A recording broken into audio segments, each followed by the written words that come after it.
ሰላም ጤና ይስጥልኝ የኢትዮ ፎከስ ቤተሰቦች። የቀይ ባህር ሞገድና የህንድ ውቅያኖስ ነፋስ የጂኦፖለቲካ ትኩሳትን ይዘው ብቅ ብለዋል። ዛሬ የምንመለከተው ጉዳይ ትኩረቱን በአፍሪካ ቀንድ ላይ ያደረገ ቢሆንም ዋና ዋናዎቹ ግን ከባህር ማዶ የመጡት ሳውዲ አረቢያና የተባበሩት አረብ ኤሚሬቶች ናቸው። ለምንድነው እነዚህ የባህረ ሰላጤው ኃያላን የአፍሪካ ቀንድን የዲፕሎማሲና የኃይል ሜዳ ያደረጉት? የኢትዮጵያ የሱዳንና የሶማሊያ ሰላም በዚህ ፍላጎት መጋጨት ውስጥ ምን እየሆነ ነው? ቀጠናው ወደ ሰላም ወይንስ አዲስ የቀዝቃዛ ጦርነት አውድማነት እየተቀየረ ነው? እውነታውን ከስሜት አውጥተን በትንተና ሚዛን ላይ አስቀምጠነዋል። እስከ ፕሮግራማችን ፍጻሜ ድረስ አብራችሁን ቆዩ።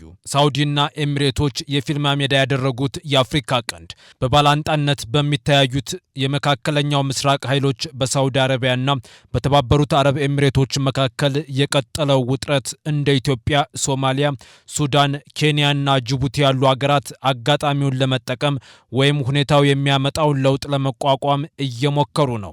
ሳውዲ አረቢያና የተባበሩት አረብ ኤሚሬቶች የገቡበት ጂኦፖለቲካዊ ፉክክር በአፍሪካ ቀንድ ፖለቲካዊ፣ ዲፕሎማሲያዊና ወታደራዊ ለውጦች እንዲታዩ ምክንያት ሆኗል። በዚህ መሃል የተገኙት የቀንዱ ሀገራት በበኩላቸው የእነዚህ ኃይሎች ሽኩቻና ተያያዥ ለውጦችን እንዴት እንደሚያስተናግዱት በማጤን ላይ ናቸው። ምንም እንኳን ወደ ኤሚሬቶች ያዘነበለች የምትመስለው ኢትዮጵያም በተባበሩት አረብ ኤሚሬቶችና በሳውዲ አረቢያ ፍትጊያ ውስጥ ይፋዊ አቋም ላለማሳየት ብትጠነቀቅም የአቡዳቢ የቅርብ አጋር መሆኗን ቀጥላለች። የመገናኛ ብዙሃን ዘገባዎች እንደሚያመለክቱት የተባበሩት አረብ ኤሚሬቶች ከሱዳን ጦር ጋር እየተዋጋ ላለው የሱዳን ፈጥኖ ድራሽ ኃይል መሳሪያ ለማስተላለፍ ትጠቀምባቸው የነበሩት የሶማሊያና የምስራቃዊ ሊቢያ መስመሮች ተስተጓጉለውባታል። ይህንንም ተከትሎ ለአማጺው ኃይል መሳሪያ ለማቅረብ በኢትዮጵያ ላይ ያላት ጥገኝነት እየጨመረ መምጣቱንም ዘገባዎች ያሳያሉ። የዜና ወኪሉ ሮይተርስ በተባበሩት አረብ ኤሚሬቶች የገንዘብ ድጋፍ የተደረገለትና የሱዳን ፈጥኖ ድራሽ ኃይል ስልጠና የሚሰጥበት ሚስጥራዊ ካምፕ ኢትዮጵያ ውስጥ መቋቋሙን የሚያትት የምርመራ ዘገባ ባለፈው ሳምንት አውጥቷል። ይህ ዘገባ ከወጣ ከቀናት በኋላ የኢትዮጵያ መገናኛ ብዙሃን ባለስልጣን የአፍሪካ ህብረት ስብሰባ ሊዘግቡ የነበሩ የሮይተርስ ጋዜጠኞችን ፈቃድ እንደሰረዘ እንዲሁም የዜና ወኪሉን ሌሎች ዘጋቢዎች ፈቃድ ሳያድስ እንደቀረ ተገልጿል። የተባበሩት አረብ ኤሚሬቶች የፈጥኖ ድራሽ ኃይሉን ካምፕ በገንዘብ መደገፏን እንዲሁም በሱዳን ጦርነት መሳተፏን በተመለከተ የቀረቡ ክሶችን ውድቅ አድርጋለች። ኢትዮጵያ ለፈጥኖ ድራሽ ኃይሉ ድጋፍ እያደረገች ነው የሚለው ውንጀላ በሱዳን ባለስልጣናት በኩልም ቀርቦ ነበር። የኢትዮጵያ መንግስት የፈጥኖ ድራሽ ኃይሉ ተዋጊዎችና አጋሮቻቸው ከሀገሪቱ ተነስተው ብሉ ናይል ግዛት ውስጥ የሚገኙ የሱዳን ኃይሎች ላይ ጥቃት እንዲከፍቱ እንደፈቀደ በመግለጽ ከሰዋል። ለኢትዮጵያ ድንበር ቅርብ በሆኑ ሱዳን አካባቢዎች በፈጥኖ ድራሽ ኃይሉ የሚፈጸሙ ጥቃቶች እየጨመሩ መምጣታቸውን ይህንን ክስ ለማጠናከር የሚጠቀሙበትም አልጠፉም።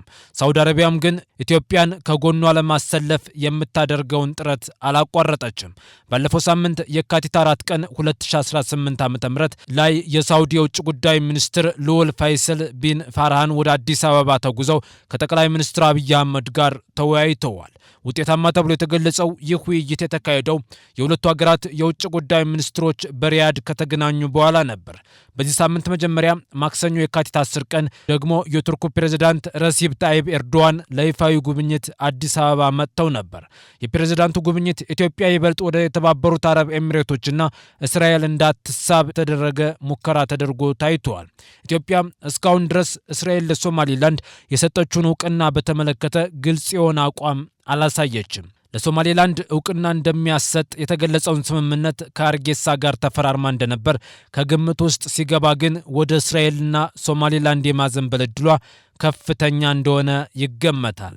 ባለፉት ዓመታት የባህር በር አልባ የመሆኗን ጉዳይ ለመቀየር እየጣረች ያለችው ኢትዮጵያ በአሰብ ወደብ ጉዳይ ከኤርትራ ጋር የገባችበትን ፍጥጫ አካሮታል። ከሶማሌላንድ ጋር የተፈረመው ስምምነት ያስከተለው ከፍተኛ ዲፕሎማሲያዊ ጫና ኢትዮጵያ ጉዳዩን እንዳትገፋበት አስገድዷታል። በስምምነቱ ምክንያት የተቃቃሩት ሶማሊያና ኢትዮጵያ ወደ ቱርክ ተጉዘው ስምምነት ሲፈጽሙ ግን ሞቃዲሾና አዲስ አበባ የባህር በርን በተመለከተ ድርድር ውስጥ የመግባታቸው ጉዳይ በቅድመ ሁኔታነት ተቀምጧል። ኢትዮጵያና ሶማሊያን ያደራደሩት የቱርክ ፕሬዝዳንት ኤርዶ ኤርዶዋን በአዲስ አበባ ጉብኝት ወቅት እስራኤል ለሶማሌላንድ የሰጠችው የአገርነት እውቅና ለሶማሌላንድም ሆነ ለአፍሪካ ቀንድ ምንም ጥቅም አይኖረውም ሲሉ ተደምጠዋል። እስራኤል ለሶማሌላንድ እውቅናን በመስጠት ውሳኔዋን ይፋ ያደረገችው ኢትዮጵያና ሶማሊያ በደረሱበት ስምምነት መሰረት የባህር በርን በተመለከተ የሚያደርጉት ንግግር በተጓተተበት ወቅት ነው። ይህ የእስራኤል ድንገተኛ እርምጃ ኢትዮጵያ ተጨማሪ አማራጮች እንዲኖሯት አድርጓል። አሁን ኢትዮጵያ አጓጊ የሆነ የባህር በር አማራጭ ከሶማሊያ ይቀርብላታል፣ አሊያም ከሶማሌላንድ ጋር የተፈራረመችውን ስምምነት በድጋሜ ታነሳለች። አሁን ባለው ሁኔታ ኢትዮጵያ የሶማሌላንድን ጉዳይ የምታነሳ ከሆነ ምናልባትም የሚደርስባት ጫና ካለፈው ዝቅ ያለ ሊሆን ይችላል። እስካሁን ድረስ ግን ኢትዮጵያ አማራጮቿን ክፍት ማድረጓን መርጣለች።